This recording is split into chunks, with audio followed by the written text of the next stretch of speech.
Welcome to the historic Millennium Biltmore Hotel, where 60 years ago, Cesar Chavez and some colleagues founded what today is the Cesar Chavez Foundation. Its mission, improve the quality of life for farm workers, Latinos, and working families, and to inspire and transform communities. We're excited to gather in person once again to honor 3 deserving individuals. Each of tonight's 3 honorees embody my father's legacy and the Chavez Foundation's enduring mission of inspiring and transforming communities. The Cesar Chavez Legacy Awards, which marks their 20th anniversary, is our chance to acknowledge these leaders for their contributions and hard work. The men and women we have honored over the years have made tremendous differences in their communities and across America. The theme for this year's Cesar Chavez Legacy Awards Gala is Let the Spirit Flourish and Grow. This theme is inspired by the prayer of the farm worker struggle. Like so many Californians, I was born in another country, the Philippines, and my parents brought me here seeking a better life for me and for us. We lived in Echo Park.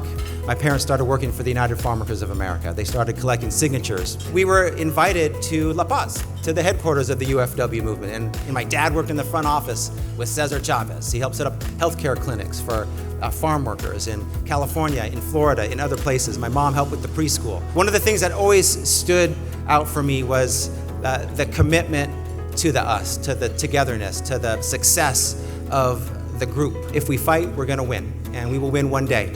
The artist that we're honoring today was a mentor of mine and a dear friend, Carlos Almaraz. He was a really committed artist and a passionate artist. His painting is in the back wall over there. You can look at it, and that was one of many paintings he did for the union. He did enormous banners. It is my honor to present the 2023 Cesar Chavez Legacy Award to Elsa Almaraz on behalf of her late great husband, Carlos. I wish Carlos could be here. He passed away 32 years ago. Cesar at some point realized that the arts were a way to communicate with farm workers, many of which did not read or write. Thank you so very much.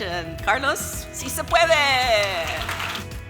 I have the honor today to introduce Angélica Salas. Angélica Salas and Cesar Chavez share at least 2 important things in common. They both wanted change to come for their people, not out of charity or idealism, but because it is the right and decent and humane thing to do. Angélica has helped found and build coalitions advocating for immigrant workers, youth, and families. It is my privilege, on behalf of the Cesar Chavez Foundation, to present the Cesar Chavez Legacy Award to Angélica Salas. We will not stop our struggle for the 11 million undocumented immigrants in this country who need and deserve to live with liberty and with full social and labor rights. We refuse to accept the separation of families and the deportation of our people and of our dreams. I ask you to continue to support Chirla, the UFW, and Cesar Chavez Foundation. And I hope that the work that we do today honors his legacy. I remember watching Richard Alatorre get elected. Today, you can vote in Spanish, Vietnamese, and Armenian because there was a Richard Alatorre who made sure that voters got to vote in their language so they understood what they were voting for. I couldn't be prouder to welcome our honoree, el pionero, el viejo, mi amigo, Ricardo Alatorre. To me, it's an honor to receive this recognition for my work, the many hours that I spent with Cesar, the many hours I spent marching.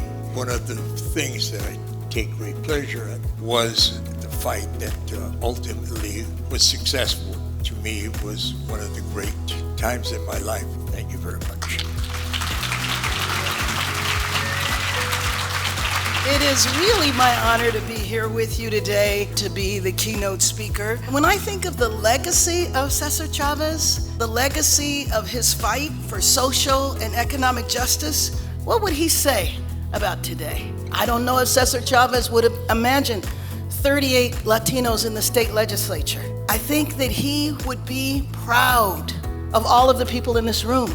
I don't think that Cesar Chavez would have ever imagined 47,000 people in the second largest city in the country sleeping in the street, and 44% of them being Latino. We do have a number of crises going on, but every crisis presents an opportunity to strengthen our unity and strengthen our power. We tend to be very ahistorical. We don't remember the lessons from the past, but if we did, we would be able to be so much stronger as we fight going in the future. As we continue the battle and continue the legacy of the iconic leader, Cesar Chavez. Thank you very much. You cannot uneducate the person who has learned to read. You cannot humiliate the person who feels pride. You cannot oppress the people who are not afraid anymore.